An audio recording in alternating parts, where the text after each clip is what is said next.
বিসমিল্লাহির রহমানির রহিম। পরম করুণাময় আল্লাহর নামে শুরু করছি। আমাদের আজকের আলোচ্য বিষয় মানব কল্যাণ।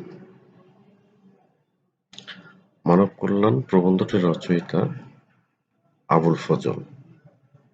জন্ম ১৯০৩ সালের ১লা জুলাই চট্টগ্রামের সাতকানিয়ায় তিনি জন্মগ্রহণ করেন। পেশা: তিনি স্কুল শিক্ষক হিসেবে শিক্ষকতা করেছেন, কলেজে অধ্যাপনা করেছেন, এমনকি চট্টগ্রাম বিশ্ববিদ্যালয়ের উপাচার্য এবং সর্বশেষ রাষ্ট্রপতির উপদেষ্টা হিসেবে দায়িত্ব পালন করেন। উল্লেখযোগ্য গ্রন্থ: উপন্যাস চৌচির, রাঙা প্রভাত, গল্পগ্রন্থ মাটির পৃথিবী, মৃতের আত্মহত্যা।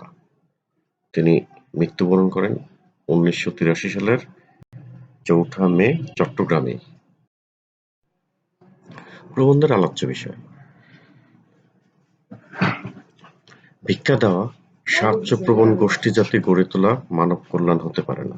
সুতরাং মানব কল্যাণ অর্থ করুণাবশত দান বা খয়রাত করা নয়। মানব কল্যাণ বিষয়ে মানুষের বর্তমান দৃষ্টিভঙ্গি বদলাতে হবে।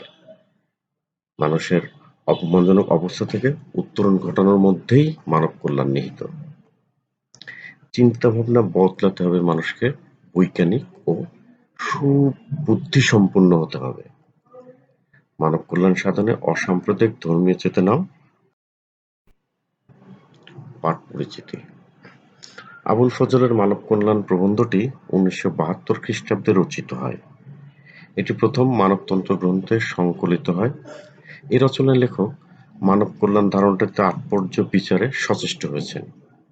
সাধারণভাবে অনেকে দুস্থ মানুষকে করুণাবশত দান খয়রাত করাকেও মানব কল্যাণ মনে করেন, কিন্তু লেখকের মতে এমন ধারণা খুবই সংকীর্ণ মনোভাবের পরিচয়।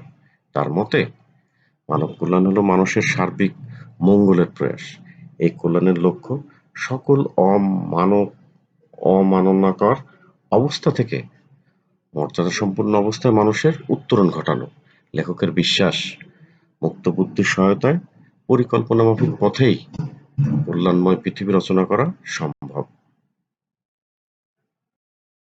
সকলকে আবারও শুভেচ্ছা জানিয়ে শেষ করছি।